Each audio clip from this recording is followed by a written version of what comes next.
Good morning. आज के इस वीडियो लेक्चर में हम निषेचन के बारे में पढ़ेंगे, जिसे फर्टिलाइजेशन या निषेचन के रूप में जाना जाता है। सेक्सुअल रिप्रोडक्शन करने वाले जीवों में निषेचन एक महत्वपूर्ण परिघटना है, जिसमें स्पर्म तथा ओवम आपस में संलिप्त होकर के द्विगुणित जायगोट का निर्माण करते हैं। ये क्रिया निषेचन कहलाती है।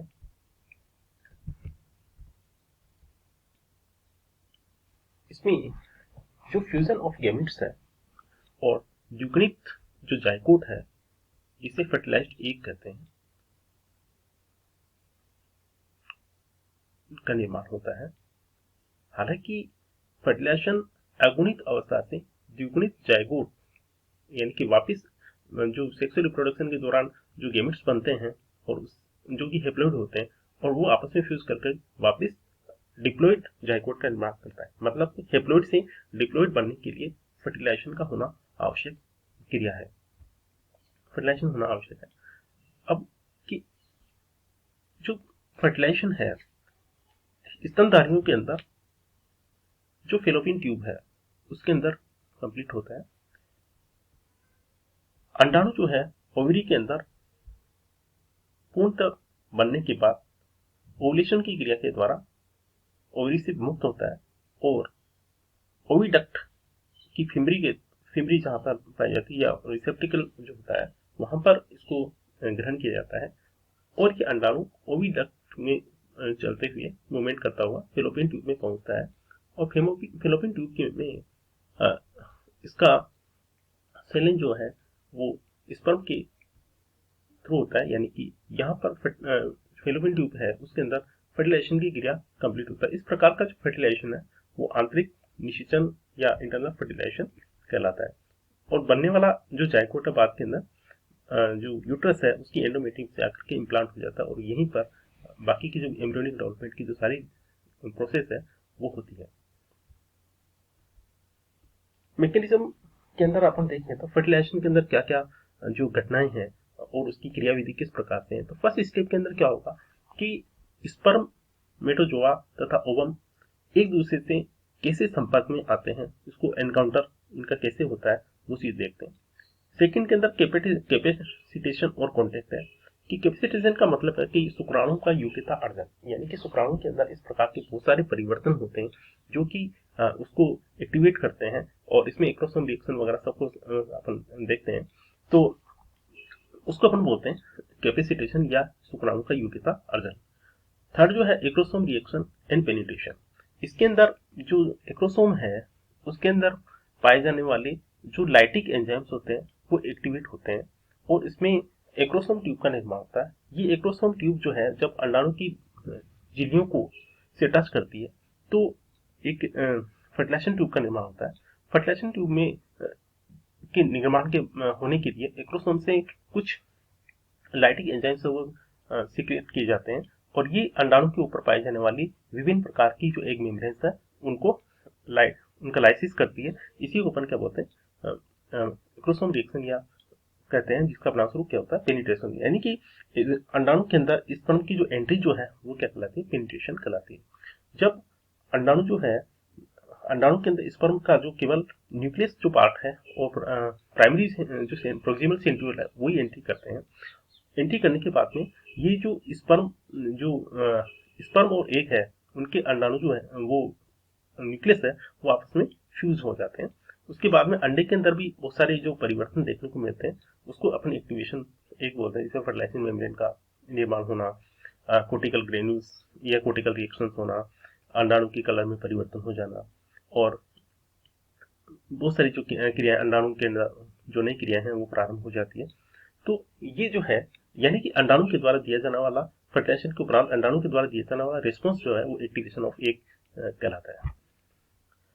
जैसे अगर सामान्य संरचना के अंदर अपन देखें तो इसके बारे में तो अपन पहले बात कर चुके हैं कि जो स्पर्म है उसके 3 पार्ट है, हेड, मिडल पीस और टेल। और ओवम के अंदर जो केंद्रीय जो भाग है उसके अंदर न्यूक्लियस उपस्थित होता है और इसके साइटोप्लाज्म के अंदर यौगिक वगैरह पाए जाते हैं। सबसे बाहर की ओर जो है प्लाज्मा मेम्ब्रेन होती है, फिर उसके बाद में विटलाइन मेम्ब्रेन जो जोना पेलोसिडा, विटलाइन मेम्ब्रेन, और बाद में फोलिकल सेल्स इसको चारों तरफ से घेरे हुए रहते हैं। यानी कुल मिलाकर के जो अंडाणु है उसके ऊपर जो प्लाज्मा मेम्ब्रेन के बाहर विभिन्न प्रकार की सेकेंडरी एग मेम्ब्रेन पाई जाती है। जब स्पर्म और ओवा की आपस में जो मिलन की जो क्रिया है उसको अपन एनकाउंटर बोलते हैं या इनका मिलना कहलाता है। तो इसमें उन जंतुओं के अंदर जिनके अंदर फर्टिलाइजेशन आंतरिक होता है, उनके अंदर जो स्पर्म का जो रिलीज है वो फीमेल की बॉडी के रिप्रोडक्टिव पार्ट में किया जाता है, और वहीं पर इनमें फर्टिलाइजेशन की क्रिया होती है। और जो जिन जंतुओं के अंदर उसको आकर्षित अंडाणु के द्वारा शुक्राणु को आकर्षित करने के लिए अंडाणु के द्वारा कुछ केमिकल पदार्थ का सिक्रेशन किया जाता है, जिससे और इसी के प्रभाव में आकर के स्पर्म जो है वो अंडाणु की तरफ गति करता है। इसको अपन कीमोटैक्सिस कहते हैं। और इसके आधार फर्टिलाइजेशन जो है वो दो प्रकार का होता है। एक्सटर्नल फर्टिलाइजेशन, इसके अंदर जो है फर्टिलाइजेशन की जो क्रिया है जलीय माध्यम में संपन्न होती है। जलीय माध्यम में इनको अंडाणु शुक्राणु को रिलीज कर दिया जाता है और वहीं पर इनमें फर्टिलाइजेशन की क्रिया होती है। यानी कि मादा शरीर के बाहर यदि निषेचन की क्रिया हो रही है तो उसको अपन क्या बोलते हैं, बाह्य निषेचन या एक्सटर्नल फर्टिलाइजेशन कहते हैं। ये फिश तथा एम्फीबिया दोनों के अंदर इसके एग्जाम्पल अपन देख सकते हैं। उसके बाद में इंटरनल फर्टिलाइजेशन, फीमेल बॉडी के अंदर जब निषेचन की क्रिया होती है तो उसको आंतरिक निषेचन कहते हैं। इसमें अंडाणु जो होता है वो संख्या में कम होते हैं, लेकिन शुक्राणु की संख्या बहुत ज्यादा होती है, ताकि अंडाणु की संपर्क में आने की जो प्रोबेबिलिटी है वो ज्यादा और निषेचन की जो संभावना है वो अधिकतम हो, इसलिए इसमें इंटरनल फर्टिलाइजेशन होता है। जैसे मेमेलिया, रेप्टाइल्स, बर्ड्स, इन सब के अंदर इंटरनल आंतरिक निषेचन पाया जाता है। कैपेसिटेशन के अंदर कि शुक्राणु का योग्यतार्जन, और यह जो क्रिया है जब स्पर्म फीमेल की रिप्रोडक्टिव पार्ट में पहुंच जाता है तो वहां पर वेजाइना की जो फ्लूइड है, वेजाइनल फ्लूइड के कॉन्टेक्ट में आने के बाद उसके अंदर विभिन्न प्रकार के जो परिवर्तन है वो देखने को मिलते हैं, और इन सभी परिवर्तन को सामूहिक रूप से कैपेसिटेशन कहते हैं। और इस क्रिया के बाद शुक्राणु जो है फर्टिलाइजेशन करने में सक्षम हो जाता है, और इस घटना में मनुष्य में 4 से 5 घंटे का समय लगता है। पेनिट्रेशन, जब एक्रोसोम रिएक्शन इसमें होने वाली प्रमुख घटना है, जिसमें प्रोटियोलाइटिक जो एंजाइम्स होते हैं वो एक्टिवेट हो जाते हैं और मुक्त किए जाते हैं, इनके द्वारा अंडाणु के ऊपर पाई जाने वाली विभिन्न प्रकार की झिल्लियों को गलाने का कार्य किया जाता है, यानी कि उनके लाइसिस का कार्य किया जाता है। और अंडाणु के ऊपर पाई जाने वाली प्रमुख जो अंडाणु झिल्ली है वो है जोना पेलुसिडा। इसको गलाने का कार्य एक्रोसोम के लैक्टिक एंजाइम्स के द्वारा किए जाते हैं, और इसमें फर्टिलाइजेशन जो ट्यूब है उसका फॉर्मेशन होता है। और जब पेरीविटलाइन स्पेस के अंदर स्पर्म की एंट्री होना प्रारंभ हो जाती है, जैसे इसमें एक्रोसोम रिएक्शंस को बताया गया है कि एक्रोसोम रिएक्शंस के अंदर जो एक्रोसोम एक्टिवेट हो जाता है और इससे जो एंजाइम्स है, जो लैक्टिक एंजाइम्स है उनको मुक्त किया जाता है। और इसमें विभिन्न प्रकार की जो झिल्लियां हैं जो कि अंडाणु की शुक्राणु के शीर्ष भाग में उपस्थित जो झिल्लियां हैं उनको हटा दिया जाता है, और अब ये पूर्णतः फर्टिलाइजेशन करने में सक्षम होता है। जोना पेलुसिडा के अंदर ZP1, ZP2, ZP3 इस टाइप के जो प्रोटीन्स होते हैं, जो कि जो एक्रोसोमल ट्यूब जो होती है उसको अंडाणु की जो बाह्य प्लाज्मा मेम्ब्रेन उससे जोड़ने का कार्य इनके द्वारा किया जाता है।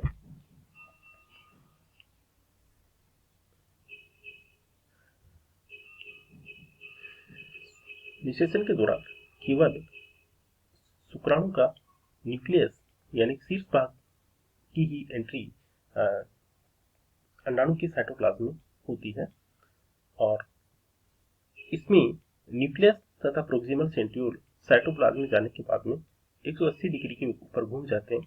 अब जो प्रोक्सिमल सेंट्रियोल है वो आगे की ओर होता है और जो न्यूक्लियस होता है वो पीछे की ओर होता है। जब ये गति करते हुए जो एक साइटोप्लाज्म है उसके अंदर गति करते हैं, और इसी तरीके से जो अंडाणु है उसका केंद्रक भी थोड़ी गति करता है, और ये दोनों एक दूसरे के तरफ आकर्षित होते हैं और फ्यूज हो जाते हैं। इसको अपन न्यूक्लियर फ्यूजन बोलते हैं। नाभिकीय शलयन जिनको या केंद्रक शलयन उसको अपन कह सकते हैं। और इसके परिणामस्वरूप द्विगुणित केंद्रक का निर्माण होता है, यानी कि अन्य शब्दों के अंदर जब स्पर्म तथा ओवम के न्यूक्लियस आपस में फ्यूज हो जाते हैं तो जाइगोट बन जाता है। जाइगोट बनने के बाद में एक्टिवेशन ऑफ एग, यानी कि फर्टिलाइजेशन के दौरान अंडाणु की कोशिका द्रव्य में, उसकी मॉर्फोलॉजी में, उसकी कार्यकी में और उसकी आणविक जो संरचना है, उसके अंदर पाए जाने वाले जो पदार्थों की आणविक जो संरचना है, उसके अंदर होने वाले सभी परिवर्तन सामूहिक रूप से एक्टिवेशन ऑफ एग कहलाते हैं, अंडाणु का सक्रियण कहलाते हैं।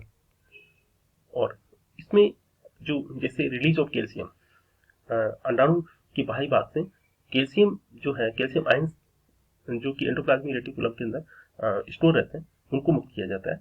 और कोर्टिकल रिएक्शन के अंदर क्या कि कोर्टिकल ग्रेन्यूल्स जो कि अंडाणु के परिधीय भाग के अंदर पाई जाने वाली छोटी छोटी कणिकाएं होती हैं, वो फट जाती है, उसमें निकलने वाले कैल्शियम के प्रभाव से वो फट जाती है, और अंडाणु के चारों ओर एक मोटी जो मेम्ब्रेन है उसका निर्माण हो जाता है, जिसे विटलाइन मेम्ब्रेन या फर्टिलाइजेशन मेम्ब्रेन कहते हैं। और ये फर्टिलाइजेशन मेम्ब्रेन अन्य शुक्राणुओं के प्रवेश को अंडाणु के अंदर रोकती है और पॉलीस्पर्मी को रोकती है।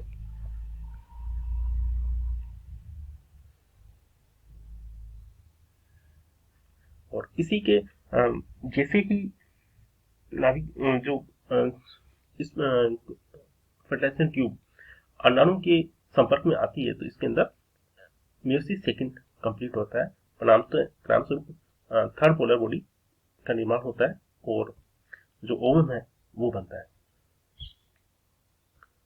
ये संपूर्ण जो कंप्लीट प्रोसेस है वो उसको अपन समझते हैं कि स्पर्म जो है वो गति करता हुआ अंडाणु की बाह्यतम जो भाग है, अंडाणु झिल्ली, उसके संपर्क में आता है, और अंडाणु संपर्क में आते ही इसके द्वारा जो है लाइटिक एंजाइम्स का सीक्रेशन किया जाता है। ये लाइटिक एंजाइम्स अंडाणु की झिल्लियों को गलाना प्रारंभ कर देते हैं, और इसके द्वारा जो फर्टिलाइजेशन ट्यूब है उसका निर्माण होता है। फर्टिलाइजेशन ट्यूब में से ये जो न्यूक्लियस है वो अंडाणु के केंद्रीय भाग के अंदर मुक्त कर दिए जाते हैं, और यहाँ पर एक न्यूक्लियस और स्पर्म न्यूक्लियस दोनों का आपस में फ्यूजन हो जाता है, और द्विगुणित न्यूक्लियस जिसमें जाइगोट न्यूक्लियस कहते हैं उसका निर्माण होता है।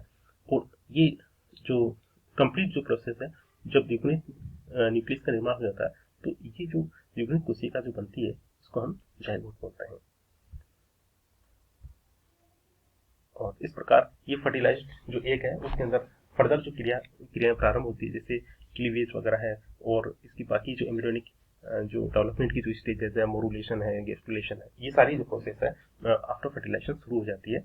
और ये जो जाइगोट है, जिन जीवों के अंदर भ्रूणीय परिवर्तन गर्भाशय के अंदर होता है तो उनके अंदर ये गर्भाशय की जो आंतरिक जो मेम्ब्रेन है उससे प्लेसेंटा के द्वारा जुड़ जाता है और पोषण प्राप्त करता हुआ कंप्लीट एम्ब्रियो को बनाता है।